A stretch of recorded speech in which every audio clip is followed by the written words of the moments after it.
ሻሎም ሻሎም ሻሎም ቤተሰብ እግዚአብሔር አምላኽ ሰላም ጸጋ ምሕረት ናይ ክርስቶስ ምስ ኩልኹም እዩ። ኣነ ሓውኹም ሰላሐዲን ካብ ሲአርጂ ኢንተርናሽናል ቸርች ስቶክሆልም ስዊድን ሎም ድማ ነዚ መዓልቲ ዝኸውን ናይ ህይወት ቃል ሓቢርና ክንካፈል ኢና። ሎም እንካፈሎ ቃል ብክርስቶስ ኩሉ ሳዕ ኢና ዕውታት ድብል እዩ።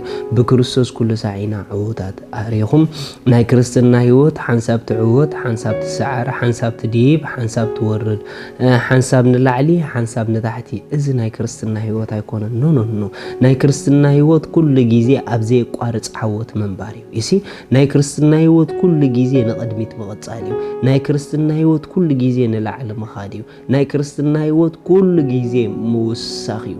እሲ መጽሐፍ ቅዱስ ክዛረብ ከሎ ካልኣይ ቆሮንጦስ ምዕራፍ 2 ከምዚ ይብል ጥቕሲ 14 ግናኸ ነቲ ብክርስቶስ ኩሉ ሳዕ ናብ ዓወት ዝመርሐና ኩሉ ሳዕ ናብ ዓወት ዝመርሐና በኣናውን መኣዛ ፍልጠቱ ኣብ ኩሉ ቦታ ዝገልጽ ኣምላኽ ስብሓት ይኹኖ።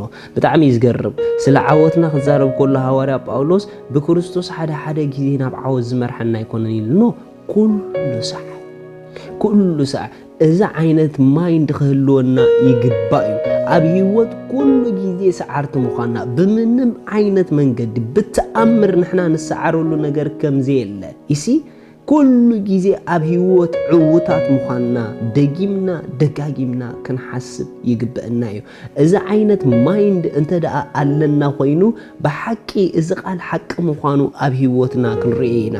ህይወትና ነተሓሳስባና እዩ ዝመስል ይሲ ከም ሰብሓ ሓደ ግዜ ክወድቕ ክእል እየ፣ ከም ሰብሓ ሓደ ግዜ ክስነፍ ክእል እየ፣ ከም ሰብሓ ሓደ ግዜ ኢልኩም ተሓስቡ ተደኣ ኮንኩም ከም ሓሳብኩም ካብኡ ንላዕሊ ኣይትነብሩን ኢኹም። ነገር ግን ከም ቃሉ ዝብሎ ኖ ከም ሰብ ኣይወድቕን እየ፣ ኣነ ኩሉ ግዜ ብክርስቶስ ዕውት እየ፣ ኣብ ዓወት ጥራሕ ከዓ ዝነብር ዝብል ማይንድ ተደኣ ኣለካ ድማ ከም ኣፍካን ከም ሓሳብካን ህይወትካ ከምኡ ክኸውን እዩ። ናይ ክርስትና ህይወት ካብቲ ናይ ዓለም ህይወት ኣዝዩ ፍሉይ እዩ። ናይ ዓለም ህይወት ሓንሳብ ትኸስር፣ ሓንሳብ ትዕወት፣ ሓንሳብ ትዲብ፣ ሓንሳብ ትወርድ እዩ። ናይ ክርስትና ግን ዳሃየር ላይፍ እዩ፣ ፍልይ ዝበለ ህይወት እዩ፣ ናይ መንፈስ ህይወት እዩ። ብክርስቶስ ድማ ተዓዊትና ስዒርና ዝጀመርናዮ ህይወት እዩ። ምክንያቱ ብሕጂ ንዋግኦ ጸላኢ የለን። ኦሬዲ ብክርስቶስ ካብ ዓወት ጀሚርና ኢና ይሲ ብክርስቶስ ኣብ ልዕል ዝበለ ስፍራ ተሰዊርና ኢና። ብክርስቶስ ኣብ ዘይንወርደሉ ቦታ ኣቲና ኢና። እዚ ስፍራ እዚ እንተደኣ ከምዝኣተናዮ ንኣምን ኮይና ኩሉ ግዜ ኣብ ዘጋጥመኩም ነገራት ኩሉ ግዜ ኣብ ተኣትዎ ጉዳያት ዓወትናትኩም ምዃኑ ሕሰቡ።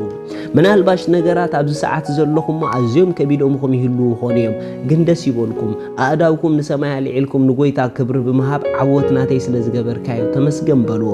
እመኑኒ ክሳብ ሕጂ ከሸግርኩም ዝጸንሑ ከተሸግርዎም ክጅምሩ ኢኹም። መጽሐፍ ቅዱስ ቀዳማይ ዮሐንስ 4:4 ኹም ይዝብል ደቀየ ንስኹም ካብ ኣምላኽ ኢኹም ካብቲ ብዓለም ዘሎ ድማ ኣባኹም ዘሎ እንታይ ይገብር ይብል ይበልጽ ይሲ ኣባኹም ዘሎ ይበልጽ። ስለዚ ስዒርኩም ሞም ኢኹም። ሃሌሉያ። እቲ ባና ዘሎ ሰዓሪ ስለ ዝኾነ እቲ ባና ዘሎ ብሉጥ ስለ ዝኾነ ኦሬዲ ስዒርና ኢና ይሲ ኦሬዲ ክንስዕር ኢልና ንነብር ሰባት ኣይኮንናን። ክርስትና ፍልይ ዘብሎ ካብ ሃይማኖታት እንታይ እንድሕር ኢልኩምኒ ክርስትና ካብ ኩሉ ሃይማኖት ዝፈልዮ ክርስትና እውን ሃይማኖት ዘይኮነ ንምንታይ ተዳኢልኩምኒ ክርስትና ናይ ኣምላኽ ህይወት ኣባና ክግለጽ ከሎ ስለ ዝኾነ እዩ። ክርስትና ብክርስቶስ ኣብ ዝተፈጸመ ስፍራ እትጅምሮ ህይወት ስለ ዝኾነ እዩ። ማንም ዳግም ዝተወለደ ክርስቲያን ካብ ናይ ዓወት ቦታ ህይወት ጀሚሩ። ስለዚ ዓወት ኩሉ ግዜ ናትና እዩ። ኣብ ዘመንና ካብ ዓወት ኣይንወርድን ኢና።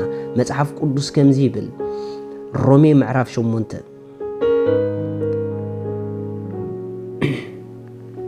ሮሜ ምዕራፍ 8 ከምዚ ይብል ካብ 35 ካብታ ፍቅሪ ክርስቶስ ዝፈልየና መን እዩ? ከመይ ምእንተ ካምሉ መዓልቲ ንቕተል ኣሎና ከም ኣባጊዕ ማሕረድ እውን ተቆጸርና ዝብል ጽሑፍ ዘሎ ጭንቀት ዶ ጸበባ ዶ ስደት ዶ ጥሜት ዶ ዕርቃን ዶ ፍርሂ ዶ ወይ ሰይፊ ሞት ኮነ ወይ ህይወት መላእኽቲ ኮኑ ወይ ገዛእቲ ዘሎ ኮነ ወይ ዝመጽእ ወይ ሓይልታት ልዕል ዝበለ ኮነ ወይ ትሕት ዝበለ ካልእ ፍጥረት እውን እንተኾነ ካብታ ኣብ ክርስቶስ ኢየሱስ ጎይታና ዘላ ፍቕሪ ኣምላኽ ከቶ ክፈልየና ከም ዘይኮነሉ ኣርጊጸ ኣለኹሞ በዚ ኩሉ በቲ ዘፍቀረና ኣጸቢቕና ንስዕር ኢና ንኹሉ ነገር ይምጽኦ ጳውሎስ ኣብ ህይወት ከጋጥም ዝኽእል ኩሉ ነገር ይምጽኦ ኣብ ልዕሊ ኩሉ ነገር ግን ኣጸቢቕና በቲ ዘፍቀረና ንስዕር ኢና ኢሉ ርኢኹም ጭንቀት ኣይስዕረናኒ ሕማም ኣይስዕረናኒ ጸልማት ኣይስዕረናኒ መንግስቲ ይስዕረናኒ whatever መላእኽቲ እውን እንትኾኑ ኢሉ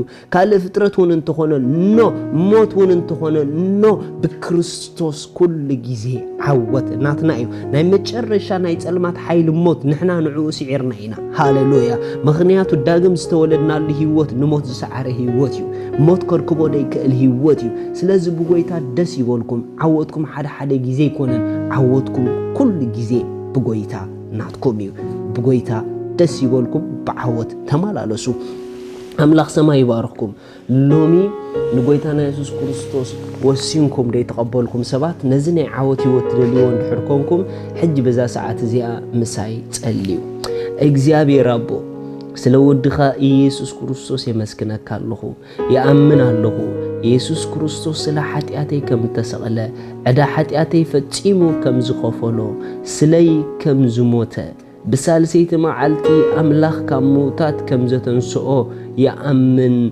الله نيسوس كريستوس أملاخين مدحانين قبل الله كابزا ساعات نكريستوس بمأمانه ولود أملاخ حدش فترات كوين الله منفس قدوس بشم يسوس بأمنة يقبلك الله آمين إذا أدس اللهم بتعمنكم حقوسكم بس بتحت زلو يركم كونتاكت جبورنا وإذا هم استقبلكم نجورنا متى كن حقوس مساخم كنت أسأل لكم زد لكم حاجة كل أخالكم هنا شالوم